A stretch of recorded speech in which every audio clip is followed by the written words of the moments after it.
Om Shanti. Good morning. साकार मुरली 9 नवंबर 2023।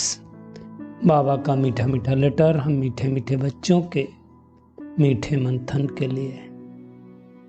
मंथन शुरू करने से पहले सद्गुरु बाप दादा की शांति भरी किरणों के नीचे बैठ जाते हैं और अनुभव करते हैं कि मैं शांत स्वरूप आत्मा हूँ, शांति के सागर की संतान हूँ। आज की साकार मुरली बाबा की बहुत ही मज़ेदार मुरली है और बाबा तो ज्ञान का सागर है और हम बच्चों की एक एक रग रग को जानता है। तो आज की मुरली में दो बातें हैं। बाबा कहता है कुछ बच्चे हैं जो वर्षा लेने का पुरुषार्थ करते हैं और कुछ हैं जो फारकती देने का पुरुषार्थ करते हैं, वो भी पुरुषार्थ है। और दूसरा कहा बाबा ने, कुछ दुख से छूटने के लिए बाबा को याद करते हैं और फिर क्या है, कोई दुख में फंसने की मेहनत करते हैं। अब ये सब बातें सुन करके कहोगे, कोई भी कहेगा कि ऐसा कौन होगा जो दुख लेने का पुरुषार्थ करे। कैसे करते हैं इसके हम थोड़ा गहराई में जाएंगे। पहली बात, वर्षा लेने का पुरुषार्थ कौन बच्चे करते हैं और फारकती देने का पुरुषार्थ कौन बच्चे करते हैं। अब देखो, जिनके मन में संपूर्ण निश्चय रहता है, पहला निश्चय कि मैं ये शरीर नहीं हूँ, मैं आत्मा हूँ। दूसरा निश्चय, मुझे परम पिता परमात्मा आकर के ज्ञान दे रहा है, अपने आत्मा के बारे में भी बता रहा है और अपने बारे में भी बता रहा है। तीसरा निश्चय, ये सृष्टि चक्र 5000 वर्ष का है जो घूमता रहता है, अर्थात ड्रामा पर निश्चय। अब ये और चौथा निश्चय ये कह लो कि मैं कल्प कल्प की विजयी आत्मा हूं, मैं सतयुग में थी, हूं और रहूंगी। अब ये चार निश्चय जिस आत्मा को हों वो वर्षा लेने का पुरुषार्थ करेगी। वर्षा लेने का पुरुषार्थ क्या है? वर्षा लेने के पुरुषार्थ करने के लिए हमको कुछ 5-6 बातों का ध्यान रखना पड़ेगा। पहला क्या ध्यान है? अमृत बेला करना है, 4 बजे से 5 बजे तक मिस नहीं करना है ना। फिर मुरली क्लास सुबह का करना है, वो मिस नहीं करना है। फिर जब भोजन करना है तो बाबा की याद में करना है ना। हमें क्या करना है? कर्मयोगी जीवन जीना है।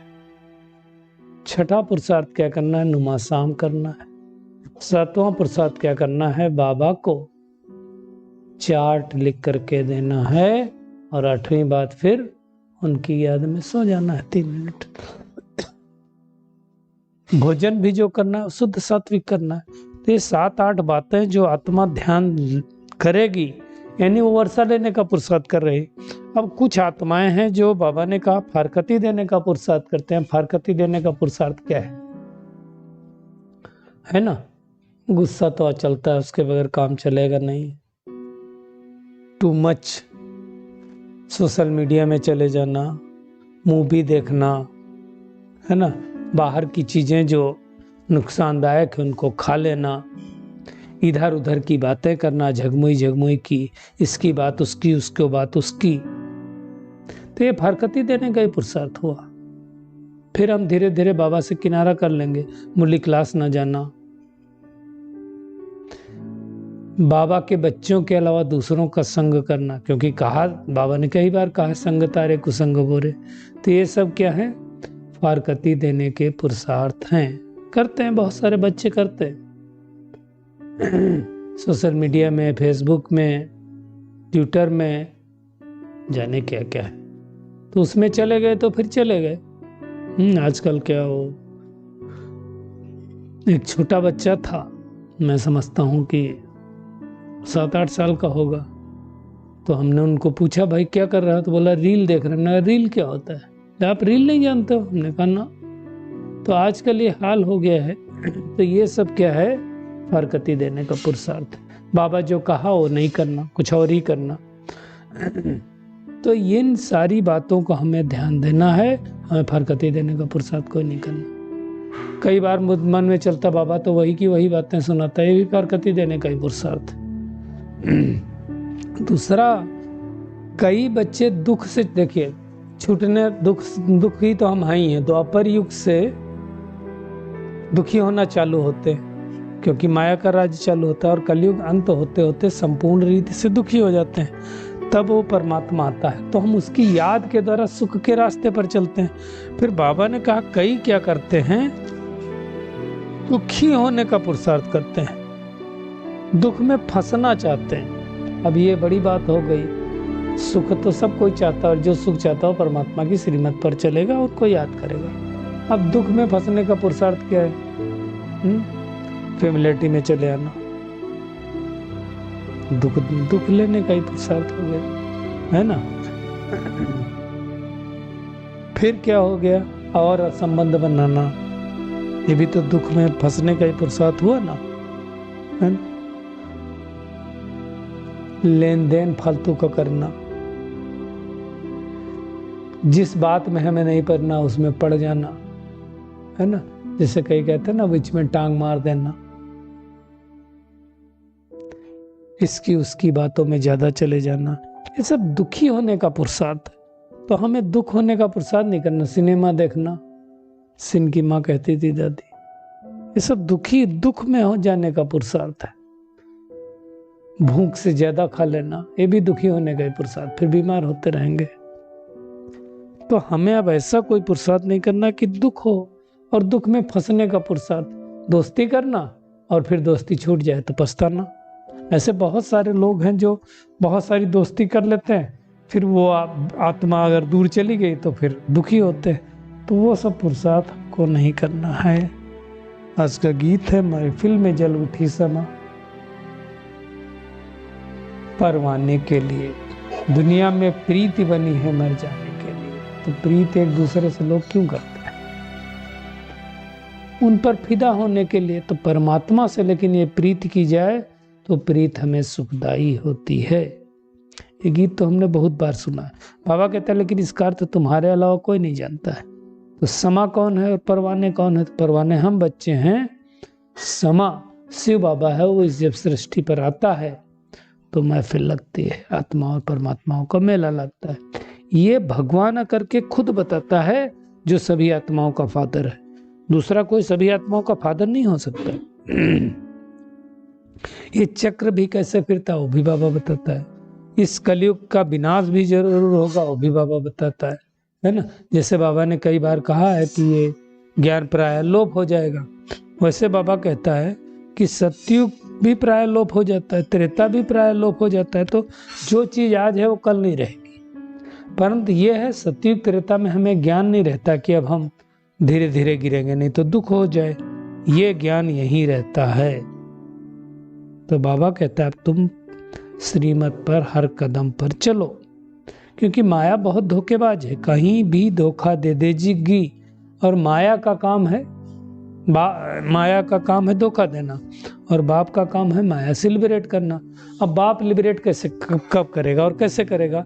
तो जब उस परम पिता परमात्मा को हम याद करेंगे तभी वो छुड़ाएगा ना, नहीं तो कैसे छुड़ाएगा? तो बाबा कहता है और उसके लिए क्या करो? मन मना भाव, मन ही मन मुझे याद करो और किसी को याद नहीं करो। नहीं तो आज की दुनिया में लोगों को विकारों की तो चमाट लगती रहती है ना। बाबा ने कहा, और बहुत वंडरफुल बात बाबा ने कही कि जैसे कुछ ना समझ में आए तो बाबा को फोन कर सकते हो। फोन कब करेंगे? बाबा ने, देखिए बाबा जानी जानन हार, कहता शाम को तो बहुत बिजी रहती लाइन, तो क्या करो? सवेरे सवेरे फोन करो। तो इसलिए अमृत बेला हमें करना जरूरी है। दिन भर तो भक्तों की लाइन लगी रहती परमात्मा के पास, तो जब अमृत बेला हम करेंगे तो हमारी लाइन क्लियर होगी और हमारी बुद्धि का ताला खुल जाएगा। ये सब बातें बाबा के सिवाय कोई समझा नहीं सकता है ना। तो इन बातों को अच्छी तरह से समझना है। हार्ट लाइन है, सवेरे सवेरे बाबा को करेंगे, फट से मिल जाएंगे। तो ये सारी बातों को अच्छी तरह से समझना और हमें दुख में जाने का पुरुषार्थ करना। दुख वाला कोई पुरुषार्थ नहीं करना है अब, और अपने आप को फंसाना नहीं है। भगवान आकर के राजधानी स्थापन कर रहा है। बाबा ने कहा वो राजधानी स्थापन करते हैं तो करोड़ों रुपए गवर्नमेंट का खर्च होता है, लाखों मरे भी। जब आजादी हुई, देश आजाद हुआ तो बहुत कुछ हुआ, पार्टीशन के समय हम सबको मालूम है। तो बाबा कहता है मैं कल आता हूँ पार्ट बजाने के लिए और तुमको समझाता हूँ कि आत्मा क्या चीज है, परमात्मा क्या चीज है। दुनिया में कहते भी कि परमात्मा मन बुद्धि सहित चैतन्य है, नॉलेजफुल है, लेकिन क्या चीज है नहीं कोई जानता। ये भगवान आकर के हम बच्चों को बताता है तो हम बच्चे समझते हैं। भगवान कहता है मैं तुमको विश्व का मालिक बनाता हूँ। कल भी मालिक की बात की थी बाबा ने। मालिक, कई लोग भगवान को, खुदा को मालिक बोलते हैं। मालिक तेरे बंदे हम, तो मालिक हो गया। इसलिए बाबा ने कहा था कि जो मालिक होता है वो किसी के कहे अनुसार थोड़ी आता। मैं मालिक हूँ तो खुद ही आता हूँ जब ये सृष्टि बहुत खराब हो जाती है। तो बाबा कहता है तुम आत्मा स्टार मिसल हो, मैं भी स्टार हूँ, अब तुम मुझे याद करो। और अंतिम समय में तुमको आत्मा मच्छरों सदृश तुम आत्माओं को लेकर के जाऊंगा, है ना।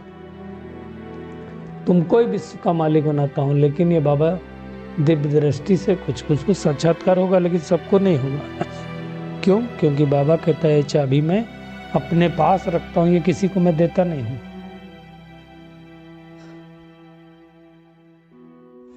भक्ति मार्ग में भी बाबा को ये चाबी काम आती है। तो बाबा कहता है कि बच्चों ये क्या करो, तुम मुरली जरूर सुननी है, मुरली कभी मिस नहीं होनी चाहिए।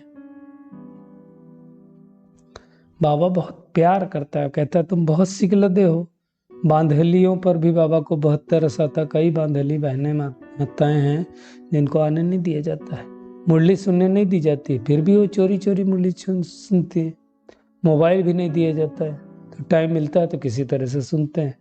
तो बाबा की तो नींद फिट जाती थी ऐसी आत्माओं की हेल्प करने के लिए।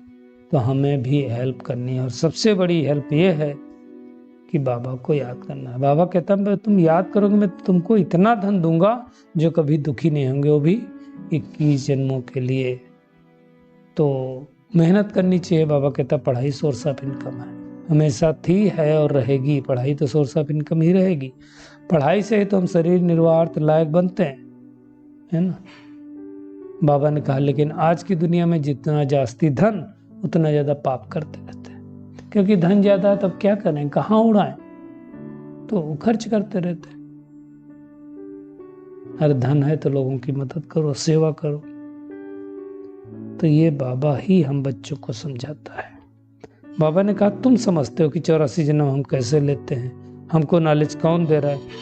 लेकिन फिर भी बाबा ने शिकायत की बहुत कम बच्चे हैं जो संपूर्ण श्रीमत पर चलते हैं।